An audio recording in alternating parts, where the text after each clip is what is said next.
Hello students, welcome to my YouTube channel. আজকের আমি আরও একটি কমন এরর নিয়ে আলোচনা করব। আজকের যে কমন এররটা নিয়ে আলোচনা করব সেটি ভীষণ ইম্পর্টেন্ট। অধিকাংশ স্টুডেন্টস এই ভুলটা করে থাকে। চলো সরাসরি আমরা আলোচনায় প্রবেশ করি। A material noun unless it can be used as a common noun has no plural number. কি বলছে?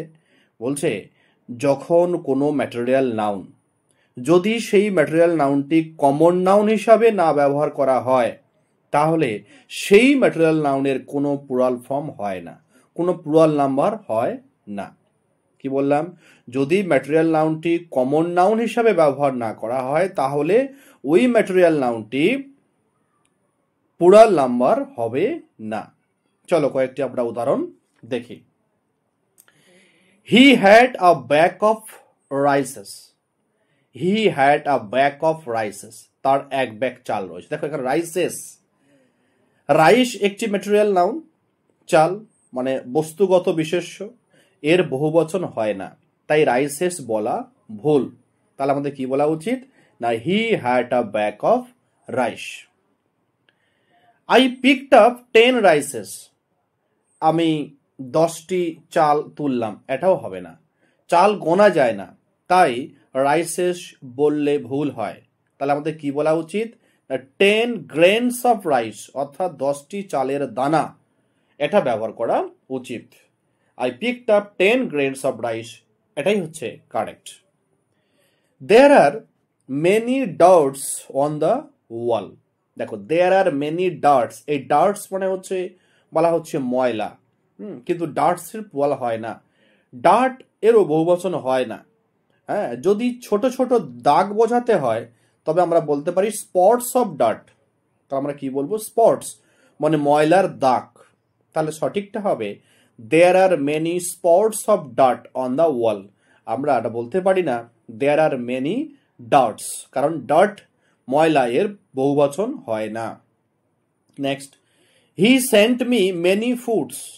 হি সেন্ট মি মেনি ফুডস, সে আমাকে অনেক খাবার পাঠিয়েছিল। দেখো, ফুড সাধারণত বহুবচন হয় না। বিভিন্ন প্রকার খাবার যদি বোঝাতে হয় তাহলে আমরা এখানে ব্যবহার করতে পারি kinds of food. Kinds of food, তাহলে কারেক্টেড হবে he sent me many kinds of food. এই জিনিসগুলো খেয়াল করবে, কারণ ফুডটা হচ্ছে একটা material noun. We want more fuels then that. দেখো, ফুয়েল জ্বালানি, এটাও একটা ম্যাটেরিয়াল নাউন, আমরা এর থেকে আরো বেশি ফুয়েল চাই। তাহলে ফুয়েল সাধারণভাবে গণনার যোগ্য নয়। আমরা জ্বালানি বা তেল কি কাউন্ট করতে পারি? আনকাউন্টেবল, গণনা করা যায় না, তাই এর বহুবচন হয় না। তাহলে সঠিকটি হবে we want more fuel then that, এখানে এস যুক্ত হবে না। He drank 2 milks. দেখো, সে 2টো দুধ খেয়েছে না, দুধ কি কোনো কাউন্টেবল করা যায়? মিল্ক মানে গণনার যোগ্য নয়। আর যদি আমরা দুধের পরিমাণ বলতে চাই যে 1 কাপ বা 1 গ্লাস, তখন আমরা কি যুক্ত হবে?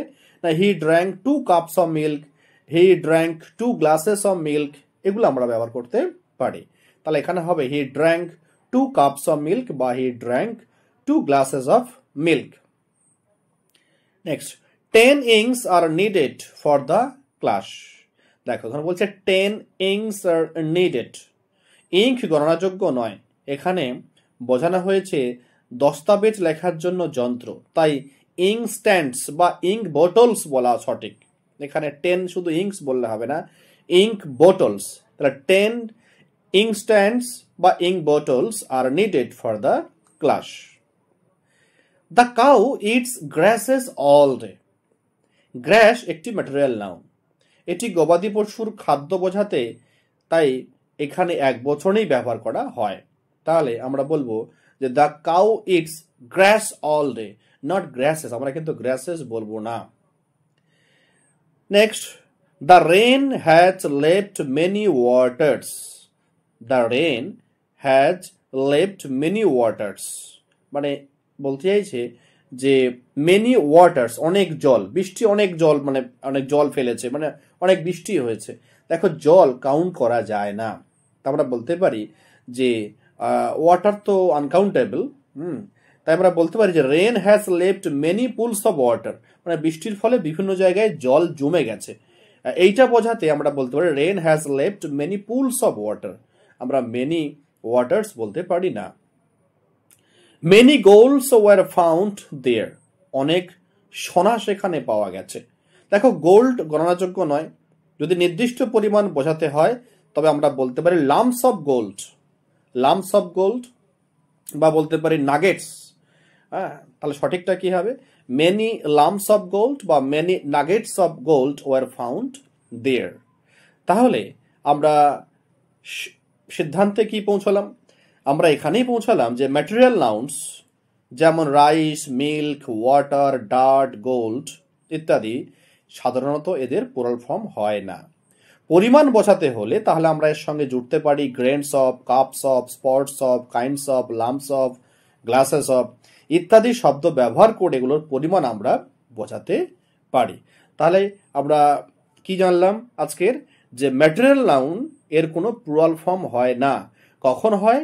যখন এই ম্যাটেরিয়াল নাউনটি কমন নাউন হিসাবে ব্যবহার করা হয় তখন প্লুরাল ফর্ম হতে পারে, কিন্তু যদি প্লুরাল ফর্ম হিসাবে আমরা ব্যবহার, কমন নাউন হিসেবে যদি আমরা ব্যবহার না করি তাহলে এর প্লুরাল ফর্ম হবে না।